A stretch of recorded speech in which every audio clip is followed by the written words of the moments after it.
नमस्कार, मैं हूं किरण और मेरे साथ जुड़ रहे हैं ज्योतिषाचार्य पंडित अमित पांडे जी।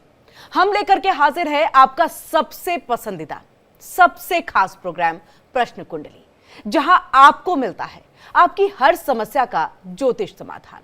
नौकरी, बिजनेस को लेकर के क्या कहते हैं आपके सितारे, नई जॉब, मकान, प्यार या फिर कार का सपना सच होगा या नहीं होगा, आपके तमाम प्रश्नों के जवाब हमारे इस खास शो में मिलेंगे और आपकी हर समस्या का ज्योतिष समाधान बताएंगे पंडित अमित पांडे जी, जो देश के जाने माने ज्योतिषाचार्य हैं।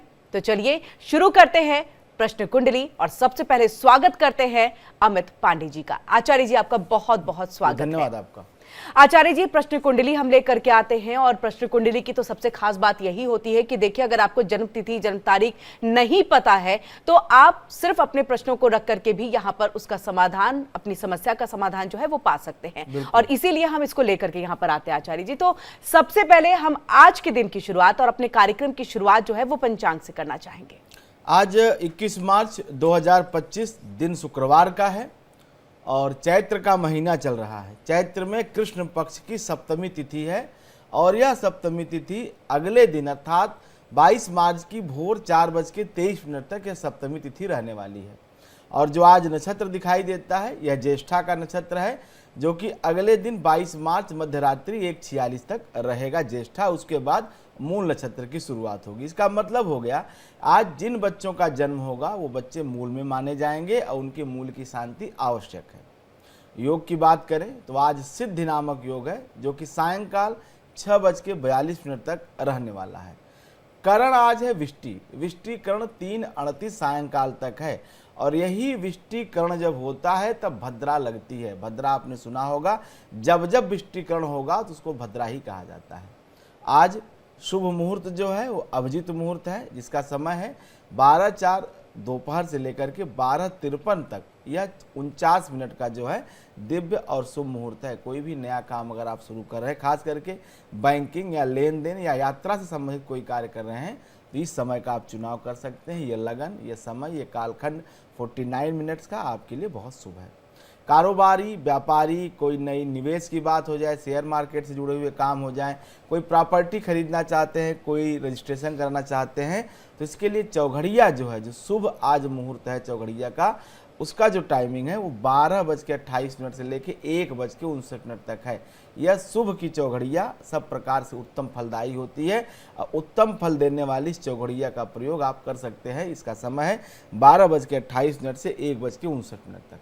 कुल मिलाकर के ये दो कालखंड आपको बहुत अच्छे मिल जाएंगे, 12:04 से लेकर के 12:53 तक और 12:28 से 1:59 तक। मोटे तौर पे कहा जाए तो 12:04 से लेकर के और 1:59 तक यह आज का दिन बहुत अच्छा है, बहुत शुभ। इस समय में आप नया काम शुरू कर सकते हैं।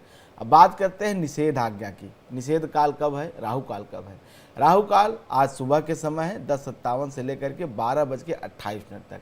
अब इसमें थोड़ा सा ये ध्यान देने की बात है कि कुछ ऐसा समय है जिसमें राहु काल का पुच्छ का मतलब होता है राहु काल के अंत का समय और अभिजीत मुहूर्त के शुरुआत के समय का मेल हो रहा है। तो राहु काल का पुच्छ उतना दोषी नहीं होता जितना प्रारंभ, जितना मुख उसका दोषी माना जाता है। और जैसा मैंने पहले भी बताया कि आज चूंकि भद्रा काल भी है, क्योंकि विष्टिकरण है सुबह 6:24 से 3:38 तक सायंकाल, लेकिन यह भद्रा आज धरती पे नहीं है, स्वर्गलोक में है। स्वर्गलोक के यदा भद्रा सर्व कार्य सुखदायिनी, सब प्रकार के सुख कार्य को देने वाली होती है अगर भद्रा जो है स्वर्गलोक की हो। हमेशा जब भी भद्रा नुकसान देती है, मृत्युलोक की यदा भद्रा सर्व कार्य विनाशिनी, मृत्युलोक की भद्रा, पृथ्वीलोक की भद्रा कार्यों को नष्ट करने वाली होती है, लेकिन पाताल की भद्रा धन देने वाली और स्वर्ग की भद्रा सब प्रकार की लक्ष्मी को देने वाली होती है। तो कुल मिलाकर के ये भद्रा का प्रभाव आज का नहीं रहने वाला है। आज चूंकि शुक्रवार है तो पश्चिम दिशा की यात्रा आज नहीं करनी चाहिए। पश्चिम दिशा का दिशा शूल होता है। ऐसे में यदि पश्चिम दिशा की यात्रा अनिवार्य रूप से आपको करनी है तो आप लगभग 14 कदम उत्तर की दिशा की तरफ, फिर आप वामावर्त होकर के बाएं तरफ आप मुड़ सकते हैं। चंद्रमा वृश्चिक राशि में गोचर कर रहा है, लेकिन मध्यरात्रि 1:46 के बाद वह राशि परिवर्तन करके धनु राशि में चला जाएगा और सूर्यदेव अभी भी मीन राशि में ही गोचर कर रहे हैं।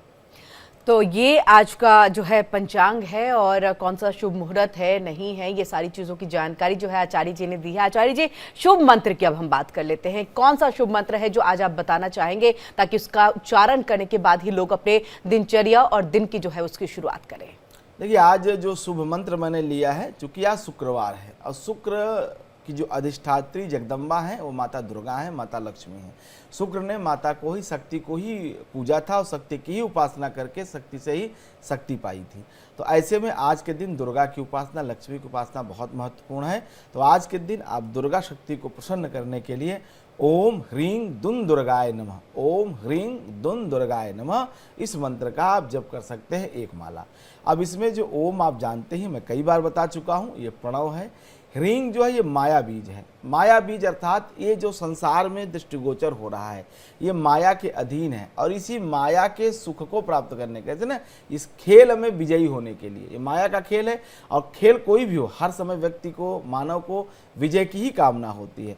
तो इस माया के खेल में ही सही, लेकिन इस विजय को प्राप्त करने के लिए ह्रीं, ये माया बीज है। इस माया बीज के जप का ये प्रभाव होता है कि व्यक्ति इस माया के खेल में विजयी होता है।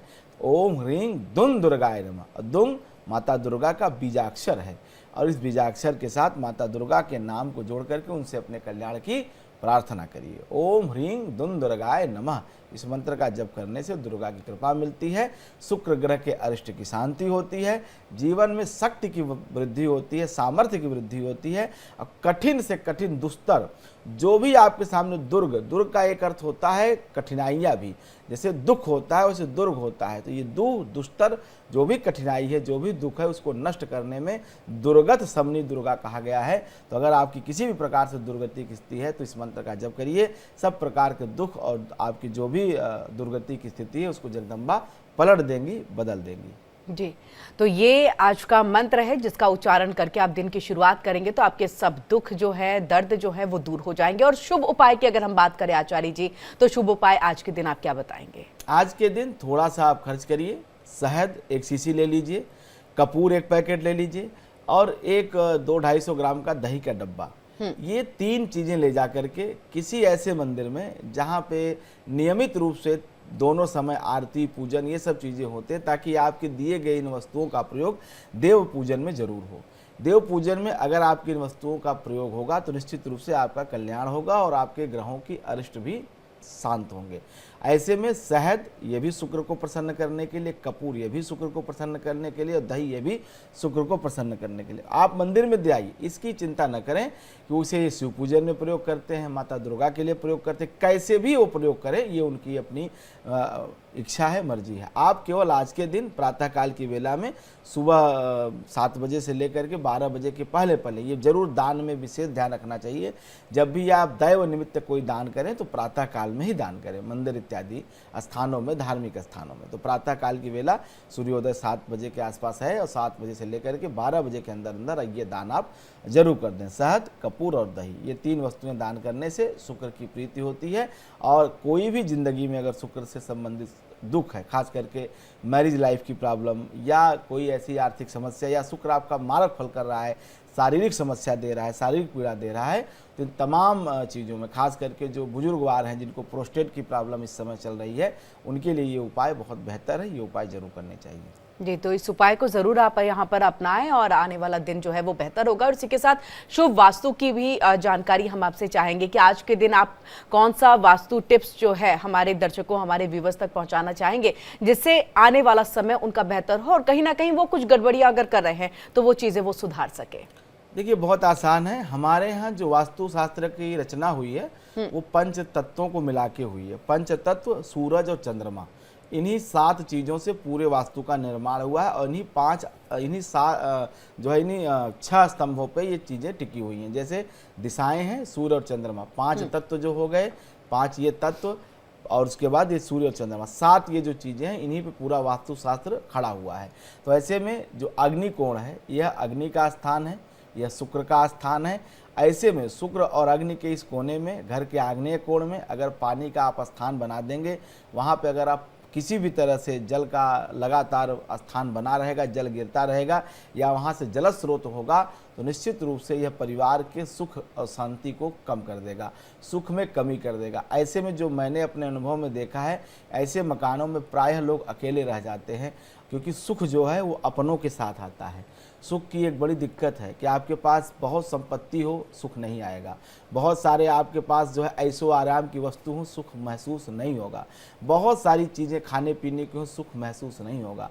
सुख महसूस तभी होता है जब आप के साथ आपके अपने होते हैं, जिनको देख करके आप प्रसन्न और सुखी होते हैं। सुख मन की स्थिति है, जब मन को ऐसा संतुष्टि हो किसी चीज़ से, तब वह मन जा करके सुखी होता है, हृदय सुखी होता है। तो ऐसे में घर का अगर आग्नेय कोण आपका दूषित है, वहाँ किसी भी प्रकार से जल का स्रोत, जल का स्थान है, तो कहीं न कहीं घर में सुख और शांति नष्ट होती है। और जो मैंने परिणाम देखे हैं, ऐसे लोग घर में प्रायः अकेले रह जाते हैं, घर खाली हो जाता है।